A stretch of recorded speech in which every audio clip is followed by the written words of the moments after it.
இன்றைக்கி வந்து வெள்ளிக்கிழமைங்க, ஓகேங்களா. இன்றைக்கி வெள்ளிக்கிழமை நம்ம வண்டி எடுத்துருவோம். இப்போ காலிலேருந்து நைட் வரைக்கும் ஓட்டுருவோம். இப்போ காலைல 9 மணிலேருந்து எடுக்கிறோம். இப்போ சிஎன்ஜி இல்லை, இப்போ தான் சிஎன்ஜி போட்டு வந்தேன். இப்போ 10 மணி ஆயிடுச்சு. இப்போ 10 மணிக்கு வண்டி எடுக்கிறோம், நைட்டு 9 மணி வரைக்கும் வண்டி ஓட்டுறோம். இன்றைக்கி எவ்வளோ ஓட்டலான்னு பார்க்கலாம் வாங்க. அப்படியே நம்மளை அப்படியே ஃபாலோ பண்ணின்னு நம்ம வீடியோவை பாருங்கள். இன்றைக்கி நம்ம எங்கெங்கெல்லாம் போகிறோம், என்னென்னலாம் ஃபேஸ் பண்ணுறோம் எல்லாமே நம்ம பார்க்கலாம் வாங்க. டைம் பார்த்திங்கன்னா 10:44 காலையில். இப்போ தான் நம்ம சிஎன்ஜி வந்து போட்டு முடிச்சுட்டு வண்டி எடுத்தோம். அதனால் டைம் வந்து லேட் ஆகிடுச்சு. இப்போ முதல் ட்ரிப் வந்துருக்கேன் எங்கன்னு பார்த்தீங்கன்னா மீனம்பாக்கம் ஏர்போர்ட் வந்துருக்கேன். இப்போ நம்ம அங்கே தான் போயின்னு இருக்கோம் கஸ்டமரை பிக்கப் பண்ணுறதுக்கு. இப்போ முதல் கஸ்டமர் எங்கே இருக்கார் பார்த்தீங்கன்னா நம்ம இது உள்ளே தாங்க இருக்கார், அம்ச்சிக்கரை உள்ளே வந்து மார்க்கெட் உள்ளே தான் இருக்கார். அவரை தான் கூட்டின்னு வர போகிறோம். எப்போவுமே சிஎன்ஜி போடுறீங்கன்னா நைட்டே போட்டு வச்சுருங்க. காலையெல்லாம் போட்டிங்கன்னா எல்லா பங்க்லேயும் வந்து தாட்டா தான் கட்டுவாங்க. இங்கே தான் லொக்கேஷன் காட்டுது, இந்த இடத்துல தான் நம்ம அந்த இடத்துல வண்டியை போடலாம். போட்டு அவருக்கு ஃபோன் பண்ணுவோம். கஸ்டமர் வந்து ஏர்போர்ட்டில் வந்து ட்ராப் பண்ணிட்டாங்க. ட்ராப் பண்ணிட்டு பார்த்திங்கன்னா முதல் பிக்கப் வந்து 384 ரூபா. அவர் வந்து ஏறினது அம்ச்சிக்கரை சூளைமேட்டில் போயிட்டு ஒருத்தவங்க வந்து ட்ராப் பண்ணிவிட்டு அந்த மார்க்கெட்டில் அதுக்கப்புறம் தாங்க போகணும் அப்படின்னு சொன்னார். நான் சொன்னேன், சார் சூளைமேடு என்ன சார் சாதாரண பகுதியாக, அது ஒரு தனித்தீவு, அது உள்ளே போனால் நம்ம மாட்டிப்போம். நம்மளுக்கு காட்டின ரூட்டு வந்து பார்த்திங்கன்னா வடபழனி, அசோக் பில்லரு, ஈக்காட்டு தாங்களே, இந்த ரூட்டு தான் காட்டுது. அவர்கிட்ட சொல்கிற ரூட்டு வந்து கோடம்பாக்கம் வழியாக போகணும் சூளைமேடு அப்படின்னாரு. நான் சொல்லிட்டு இருந்தேன், இது நஷ்டம் சார் எனக்கு, அது இல்லாமல் சூளைமேடுக்கு யாருமே போகக்கூடாதுன்னு சொல்லி நான் அவேர்னஸ் வீடியோலாம் போட்டிருக்கேன். நீங்கள் இந்த டைமில் அங்கே போக சொன்னீங்கன்னா எப்படி சார் அப்படி சொன்னேன். அப்படியே பேசினே இருக்காங்க. பேசினே இருக்கும்போது பார்த்தீங்கன்னா இந்த பச்சை நோட்டை காட்டுறாருங்க அவர் நம்மக்கிட்ட. அதுக்கு மேலே நம்மளுக்கு பேச்சு வருமா? அதாவது அவர் என்ன சொல்கிறாருன்னா, காட்டினது காசு வந்து 380 ரூபா, நான் எக்ஸ்ட்ரா வந்து 120 ரூபா போட்டு கொடுக்குறேன், இப்போ போகிறீங்களா அப்படின்னு கேட்டார். நம்மளுக்கு வந்து நஷ்டம் ஆகாமல் இருந்தால் போதுங்க, ஓகேங்களா. மற்றபடிலாம் ஒன்றும் இல்லை. அங்கே போக மாட்டோம் இங்கே போக மாட்டோம்லாம் நம்ம சொல்ல மாட்டோம். அது காரணம் என்னன்னா நமக்கு நஷ்டம் ஆகிடக்கூடாது, வேறு ஒன்றும் இல்லை. கஷ்டப்பட்டு ஓட்டுறோம், எதுக்கு ஒரு ப்ராஃபிட்டுக்கு தான் நம்ம ஓட்டுறோம், என்டர்டெயின்மெண்ட்டுக்காக ஓட்டுறோம், ஏர்னிங்ஸுக்கு ஓட்டுறோம். அவர் கரெக்டாக அதை புரிஞ்சுக்கின்னு நான் 120 ரூபா எக்ஸ்ட்ரா கொடுக்குறேங்க அப்படி சொன்னார். சரி ஓகே சார் சொல்லி நம்ம கிளம்பிட்டோம், வாங்கிடாச்சு. இப்போ நம்ம வந்து அடுத்த புக்கிங் தான் வெயிட் பண்ணிருக்கோம். ஸ்ரீ வெங்கடேஸ்வரா மெயின் ஏசிங்க. கஸ்டமரை ட்ராப் பண்ணிட்டோம் ஏர்போர்ட்லேருந்து. இவர் பார்த்திங்கன்னா அது ஒரு ஆப்போசிட்டில் அந்த மண்டபத்தில் தாங்க விடணும். அவர் வந்து பயங்கரமான லக்கேஜ் எடுத்துன்னு வந்துட்டார். அவர் எடுத்துன்னு வந்துட்டு பார்த்திங்கன்னா ஏன்னா கல்யாணத்துக்கு வந்திருக்காரு, ஈவினிங் தான் வந்து கல்யாணமாக, அதனால் வந்து அவர் பயங்கரமான லக்கேஜ் எடுத்துகிட்டு வந்தார். உள்ளே போய் ரூம் இருக்கான், போய் மேனேஜரை போய் கேட்டு வரேன்னு சொன்னார். ஏன்னா லக்கேஜ்லாம் அவ்வளோ இருக்குல்ல, ரூம் இல்லைன்னு சொல்லிட்டா வெளியில் எதனா வந்து ரூம் எடுக்கணும், அதனால் வெயிட் பண்ணுங்கன்னு சொன்னார். திட்ட பார்த்திங்கன்னா ஒரு 20 நிமிஷமாக நம்ம வெயிட் பண்ணினே இருந்தோம், அவர் வர மாதிரி தெரில. அதுக்கப்புறம் பார்த்திங்கன்னா அங்கே வந்து ரூம் வந்து ஃபுல்லாகிடுச்சான், ரூம் இல்லையா. அதனால் இந்த மண்டபத்து ஆப்போசிட்டில் தான் வந்து ரூம் போட்டாங்க. அங்கே ரூம் போட்டோன்னே அதுக்கப்புறம் அவர் வந்து இந்த இடத்துல ரூம் போயிட்டு நம்ம சுற்றின வந்து அந்த லக்கேஜெல்லாம் அவருக்கு இறக்கி விட்டோம். 500 வந்துச்சுங்க எல்லாம். ஊபரில் வந்து எவ்வளோ கொடுத்துருக்காங்க பார்த்திங்கன்னா 502 ரூபா கேஷ் கலெக்ஷன் வாங்கியிருக்காங்க. நம்மளுக்கு கொடுத்துறது வந்து 302 ரூபா, 702 ரூபா சம்பாதிச்சிருக்கோம். அது இல்லாமல் காலைல ஒரு கஸ்டமர் 100 ரூபா எக்ஸ்ட்ரா கொடுத்தாரு சூளைமேட்டில் வரையா வந்ததுக்கு. இந்த கஸ்டமரும் பார்த்திங்கன்னா 600 கொடுத்தாங்க. இப்போ நம்ம அடுத்த கஸ்டமர் எங்கே புக் பண்ணியிருக்காரு பார்த்தீங்கன்னா நந்தனம் தாங்க புக் பண்ணியிருக்காரு. இப்போ அதுக்கு தான் போயிட்டுருக்கோம், அவரை பிக்கப் பண்ண தான் போகிறோம். நம்ம வந்து கஸ்டமர் வந்து பார்த்திங்கன்னா வருங்களங்க, இந்த ஹாஸ்பிட்டலு வெங்கடேஸ்வரா ஹாஸ்பிட்டல், இங்கே தான் கஸ்டமரை ட்ராப் பண்ணோம். அமௌண்ட் வந்து எவ்வளோ வந்திருக்கு பார்த்திங்கன்னா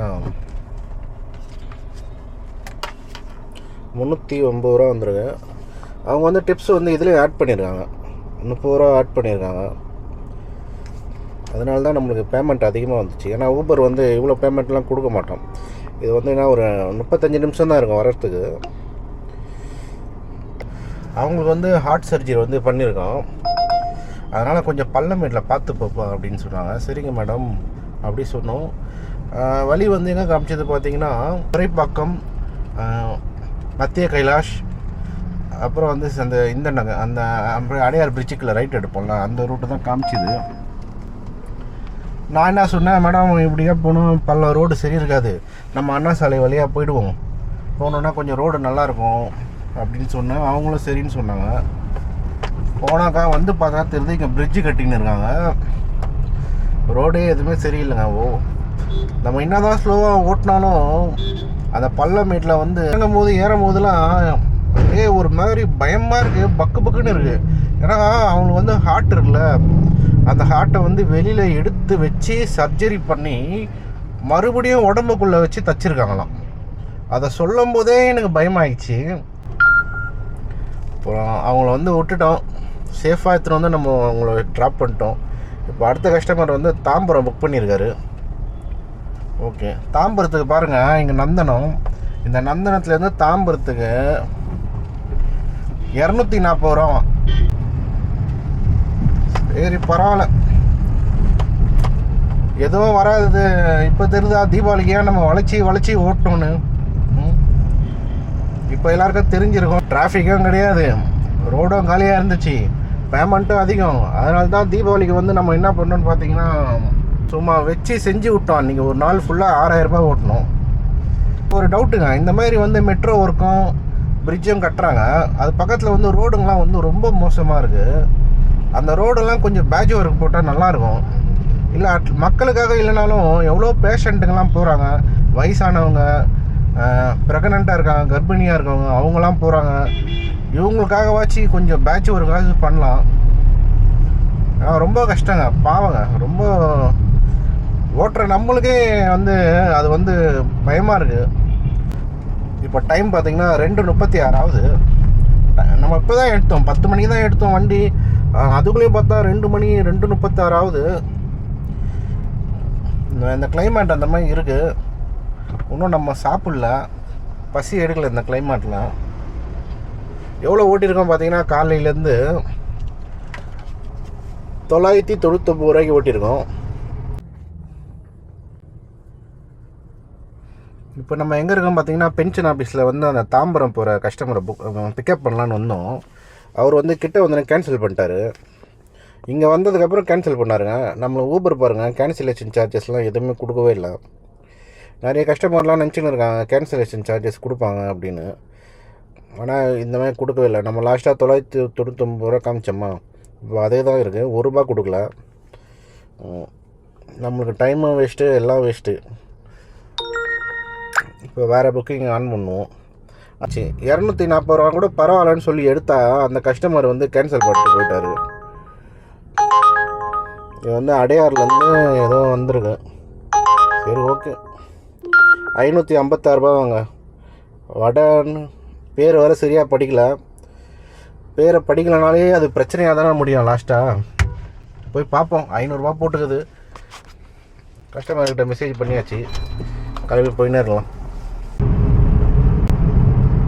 இப்போ இந்த கஸ்டமர் வந்து ஃபோன் பண்ணாங்க, வெயிட் பண்ணிட்டுருக்கோம், வரீங்களான்னு கேட்டாங்க. வரேங்க அப்படின்னு வரேங்கன்னு சொன்னேன். நீங்கள் எங்கே போகிறீங்க அப்படின்னு நான் கேட்குறதுக்குள்ளேயும் அவங்க வந்து கட் பண்ணிட்டாங்க. அது வந்து ஒரு சஸ்பென்ஸாகவே இருக்குது நம்மளுக்கு. எப்படியோ தெரியுதானே போகுது அவங்க எங்கே போகிறாங்கன்னு. போய் பார்ப்போம். 1 ஹவர் இந்த ட்ரிப்பு வந்து 1 ஹவர் 557 ரூபா என்னமோ போட்டுருந்தது. அதனால் நம்ம கண்ணை மூடிங்க எடுத்துட்டோம். அது எங்கே போனாலும் பிரச்சனை இல்லை. இப்போ இருக்க சுட்டிவேஷனுங்க அதுதான். எங்கே வந்தார் பார்த்திங்கன்னா, ஏறினவர் வந்து போகும்போது காட்டுறேன். வந்து மகாபலிபுரம் கிட்டே வந்திருக்காரு. ஈசிஆர் உள்ள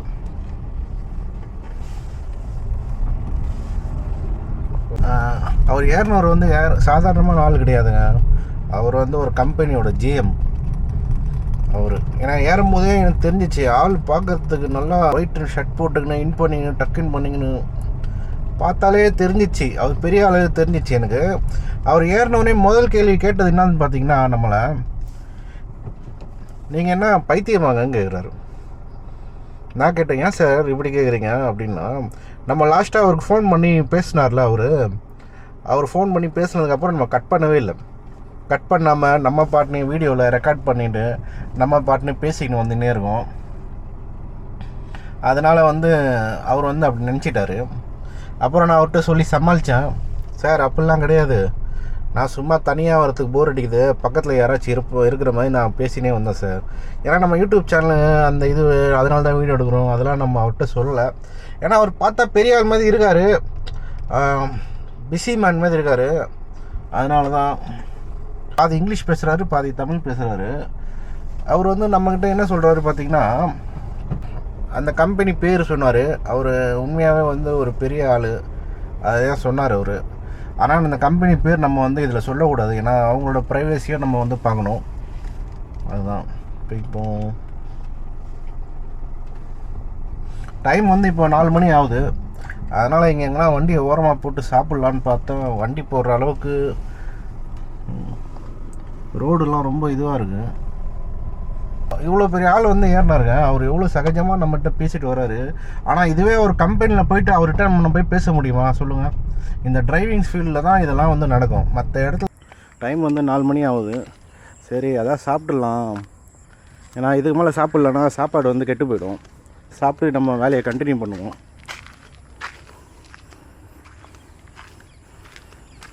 இன்றைக்கி என்ன சாப்பாடு பார்த்திங்கன்னா, ஆம்லேட்டு, வத்த குழம்பு, புதினா சட்னி, இதுதான் நம்ம சாப்பிட போகிறோம். சாப்பிட்டு முடிச்சுட்டு நம்ம வந்து ட்ரிப்பை வந்து கண்டினியூ பண்ணலாம்.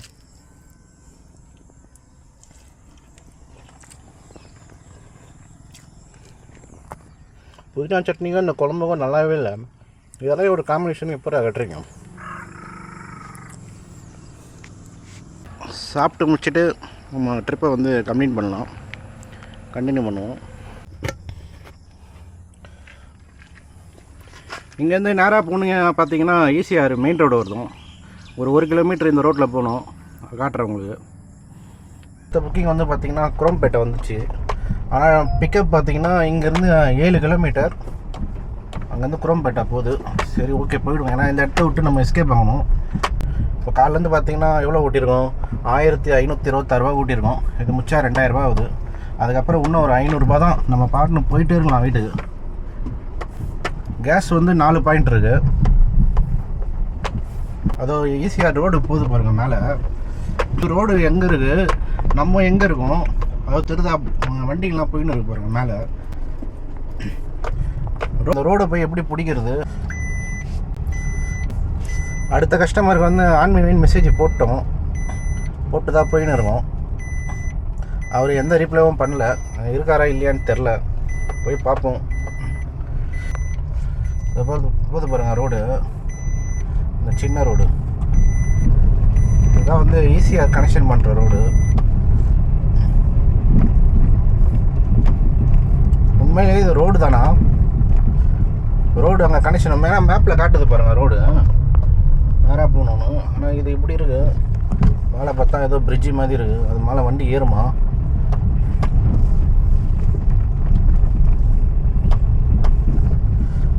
பள்ளம் இருக்குதா?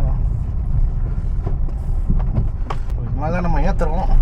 இது ஏறும்போது கொஞ்சம் பார்த்து ஏற்றுங்க, ஏன்னா மேலே வந்து பார்த்திங்கன்னா ஹைவே போயின்னு இருக்குது. அதாவது ஒன்று வண்டி இங்கே ஹை ஸ்பீடில் வந்துச்சுன்னு வச்சுக்கோங்களேன், அவ்வளோதான்.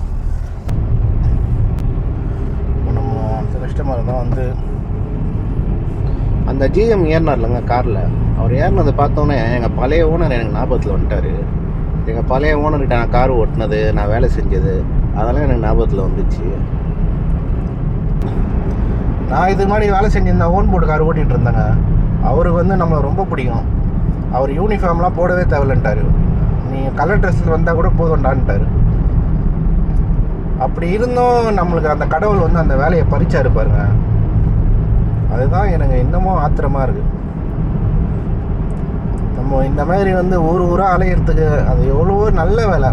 காலைல போகணுமா, அவரு போய் ஆஃபீஸில் போய் வேலை செய்ய போகிறாரு, நம்ம சும்மா தான் உட்காந்துருக்கோம். மறுபடியும் ஈவினிங் வரோமா, அவரை கூட்டின்னு போய் விட்றோமா, நம்ம வீட்டுக்கு ஆஃபீஸில் வேலை செஞ்ச மாதிரி நம்ம போகிறோம். சம்பளம் எவ்வளோன்னு கேட்டிங்கன்னா 18,000 ரூபா. செம்ம வேலை. அவர் பெங்களூர் போயிட்டாரு, என்னையும் கூப்பிட்டாரு பெங்களூருக்கு. நம்ம தான் வர முடியாது சார் அப்படின்னு சொல்லிட்டோம். கரெக்டாக போவேன், கரெக்டாக நடந்துப்பேன், எல்லாம் 31ஆந்தேதிலாம் சம்பளம் போட்டுருவார். எப்போனாச்சும் அட்வான்ஸ்லாம் கேட்டால் கொடுப்பாரு. வாரத்தில் ஒரு நாள் 1000 ரூபா அவர்கிட்ட வாங்கிடுவோம் அட்வான்ஸு. அதையும் நம்மளுக்கு கரெக்டாக கொடுப்பாரு, இல்லைன்னா சொல்ல மாட்டார். தீபாவளிக்கு வந்து ட்ரெஸ் எடுக்கிறதுக்கு அதுக்கு இதுக்குன்னு பார்த்தீங்கன்னா தனியாக ஒரு 5000 கொடுப்பாரு. இந்த மாதிரி அடிக்கடி அட்வான்ஸ் வாங்குறல, அதையே பார்த்தீங்கன்னா சில டைம்லாம் வந்து அவர் வேணா விட்றா அப்படி சொல்லி சம்பளம் கொடுப்பாரு. இதனால தான் அட்வான்ஸ் வாங்குறதே விட்டேன். நம்ம அட்வான்ஸ் வாங்கினா அவர் வந்து சம்பளத்தில் கழிக்க மாட்டுறாரு அப்படின்ற ஒரு சில இதுக்காக நான் அட்வான்ஸ் வாங்குறத கூட விட்டேன். ஒருத்தவங்க வந்து நம்மளுக்கு கொஞ்சம் இடம் கொடுக்குறாங்க வச்சுக்காங்களாம், அந்த இடத்த வந்து ரொம்ப அதிகமாக யூஸ் பண்ணக்கூடாது. அவங்க நம்மளுக்கு எந்த அளவுக்கு ஒரு இடம் கொடுத்துருக்காங்களோ அந்த இடத்தோடவே நம்ம அடக்கி வச்சிக்கணும். இவங்க நம்மளுக்கு வந்து அவ்வளோ இடம் கொடுக்குறாங்களே இவ்வளோ இடம் கொடுக்குறாங்களே அப்படி சொல்லிட்டு 4 பேர் முன்னாடி வந்து மரியாதை இல்லாமல் நடந்துக்கிறது. ஏன்னா அவங்கள பார்த்து வந்து 4 பேர் வந்து கம்பெனியில் வந்து பயப்படுறாங்க, ஓகேங்களா? அப்படி இருக்கும்போது நம்ம அவங்க முன்னாடி வந்து அந்த மரியாதையை கொடுக்கணும். அவங்களுக்கு 4 பேருக்கு முன்னாடி என்ன மரியாதை கொடுக்கணுமோ அந்த மரியாதை. இவர் நம்மக்கிட்ட வந்து க்ளோஸாக பேசிட்டு வராரு அப்படி சொல்லிட்டு 4 பேர் முன்னாடி போய் கெத்து காட்டுறது, அதெல்லாம் பண்ணக்கூடாது. இதெல்லாம் வந்து தெரியணும்னா சில எக்ஸ்பீரியன்ஸ், அனுபவங்கள். கடவுள் என்ன அப்படி பண்ணிட்டார். நீ எதுக்குப்பா நான் உக்காஞ்சத்துலேயே சம்பாதிக்கிற, ஊராக போய் சுற்று, போய் பாரு, இந்த உலகத்தை போய் பாரு, எல்லா மனுஷங்களும் எப்படி இருக்காங்க பாரு, எதுக்கு ஒரே இடத்துல உட்காண்ட்ருக்க, ஊபரில் போய் பிச்சை எடுன்னு சொல்லி அந்த கடவுள் நம்மளை இப்படி ஊபருக்கு அடிமையாக நம்மளை நேந்தி விட்டார். கஸ்டமர் பிளேஸ்க்கு வந்துட்டோம். பார்த்தா ஏதோ கோயில் மாதிரி இருக்குது. இதுக்குள்ளே என்ன கோயில் இருக்குது?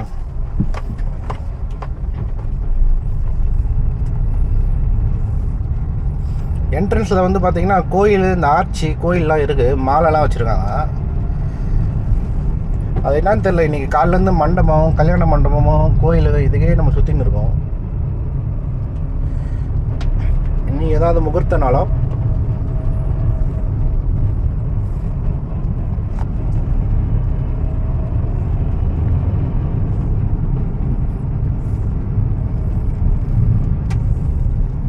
கோயிலில் தான் கஸ்டமரை புக் பண்ணியிருக்காங்க.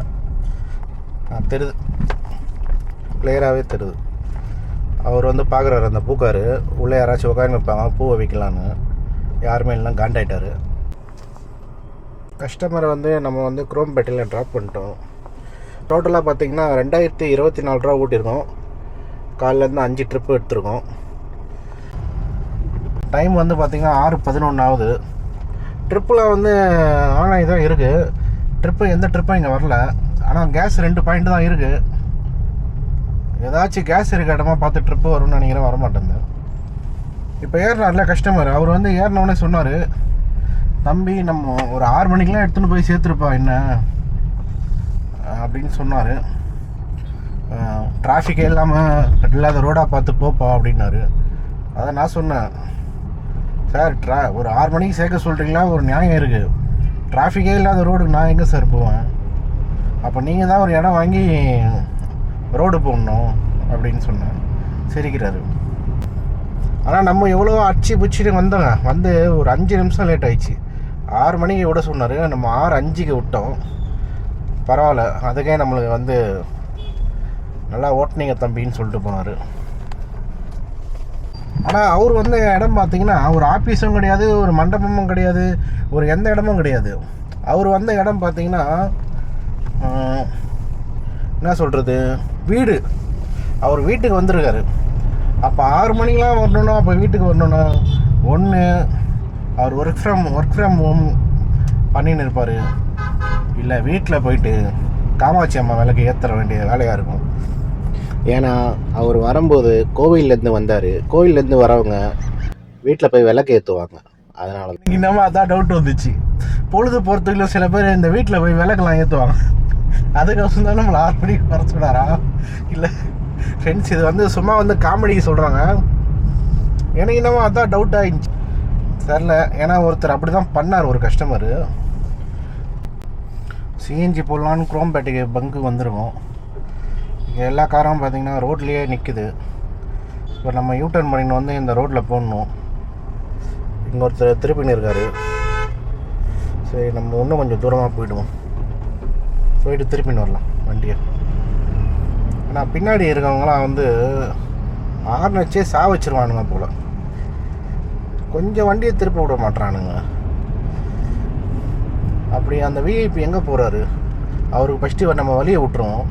விஐபிக்கு வழியை விட்டுட்டு நம்ம இந்த இடத்துல திருப்பலாம் வண்டி. ஒருத்தர் வந்தாருங்க இப்போது. அவர் வந்துல வெளியில் வந்து வீட்டு வாசல்லையே நிற்கிறீங்களே நியாயமா அப்படின்னு கேட்குறாரு. அப்போ கார் புக் பண்ணும்போது வீட்டு வாசல்லே வந்து நிற்கணும்னு நினைக்கிறீங்களே, அது நியாயமா?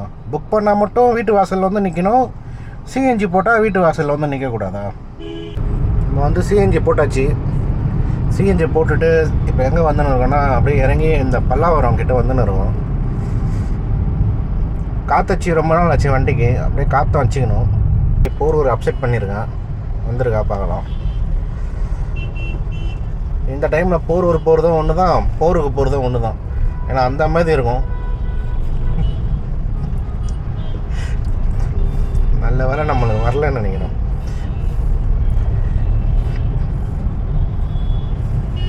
போரூர் நம்மளுக்கு வரல. ஓகே, அப்போ போருக்கு போக தேவையில்ல. நம்ம அடுத்த புக்கிங் பார்த்திங்கன்னா ரேபிட்டோவில் தான் எடுத்துருக்கோம். 450 ரூபா நம்ம வந்துச்சு, எக்ஸ்பிரஸ் அவென்யூ. இந்த ஊபரில் பார்த்திங்கன்னா நான் கரெக்டாக சிஎன்ஜி போட்டு முடித்தோடனே ஏர்போர்ட் புக்கிங் வந்துச்சுங்க. அதுவும் நம்மளுக்கு கொடுக்கல. கோடம்பாக்கம் வந்துச்சு, 450 ரூபா கோடம்பாக்கம், எங்கள் வீடு இருக்க இடம் வந்துச்சு. அதுவும் நம்மளுக்கு கொடுக்கல. நம்மளுக்கு செம்ம காண்டாயிடுச்சு. அதான் நம்ம என்ன பண்ணோம், ரேபிட்டோ ஆன் பண்ணி விட்டோம். ரேபிட்டோ ஆன் பண்ணி விட்டோன்னே அதில் வந்துச்சு. அவன் 1 நம்பர் ஃப்ராடாக இருக்கான் ரேபிட்டோ. ஒரு 10 ட்ரிப்பு வந்து யாருமே எடுக்காத ட்ரிப்பாக தான் கொடுத்துருந்தோம். நம்ம எதுவுமே அப்செட் பண்ணவே இல்லை. நம்மளுக்கு என்ன விருப்பமாக இருக்கோ அது மட்டும்தான் நம்ம போவோம். இப்போ அப்செட் பண்ண வந்துச்சு, போகிறோம். ஆனால் ரேபிட்டோலையும் ஊபர்லேயும் ஒரே பேமெண்ட்டு தான் இருக்குது. எல்லோரும் ஊபரில் தான் கம்மியாக இருக்குதுன்னு சொல்கிறாங்க. ஆனால் ரேபிட்டோ கம்பேர் பண்ணும்போது ரெண்டுமே பார்த்தா ஒரே மாதிரி தான் இருக்குது. அவங்க வந்து கஸ்டமர் இங்கே வந்துட்டாங்க, ஏர்போர்ட் பிக்கப் பாயிண்ட் வந்துட்டோம். C15 வந்துட்டு அவர்கிட்ட சொல்லிட்டோம், கொஞ்சம் சீக்கிரமாக வாங்க சார். ஏன்னா வந்து ஏர்போர்ட்டில் வந்து இதில் வந்து ரேபிட்டோவில் வந்து நம்ம தான் வந்து பார்க்கிங் காசு கொடுக்கணும். ஓகேங்களா? அதை போட்டிருக்கோம் பாருங்க, கம்மிங் இன் பக்கின்னு 45 ரூபா வந்து இன்க்ளூடு இந்த ட்ரிப்பில். நம்ம வந்து கஸ்டமர் வந்து இந்த ஹோட்டலில் ட்ராப் பண்ணிட்டோங்க. ஓகேங்களா? இந்த ஹோட்டலோட பேர் திடீர்னு ஞாபகத்தில் வரல. எவ்வளோ வந்திருக்குன்னு பார்த்தீங்கன்னா 405 ரூபா வந்திருக்கு. இதில் வந்து பார்க்கிங் காசு வந்து 45 ருபீஸ் இன்க்ளூடாம்.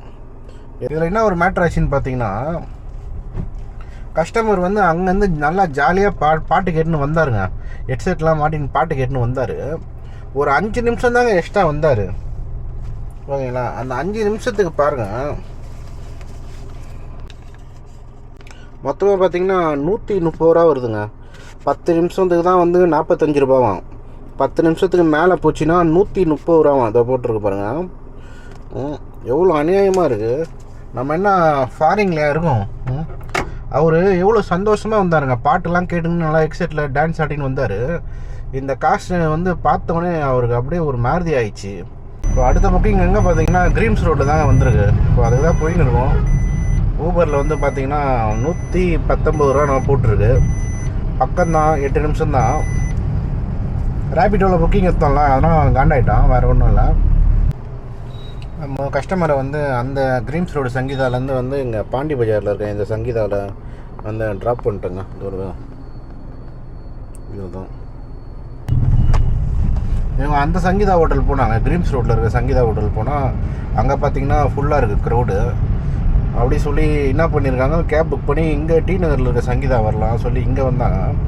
இங்கே பார்த்தீங்கன்னா எல்லாம் லைனில் நின்று இருக்காங்க டோக்கன் போட்டு. அதை பார்த்தோன்னே அவங்களுக்கு அப்படியே அப்செட் ஆயிடுச்சு. வேறு ஹோட்டலில் போய் சாப்பிட்லாமே. அதை சொன்னாக்கா பைத்தியக்காரன்னு வாணுங்க.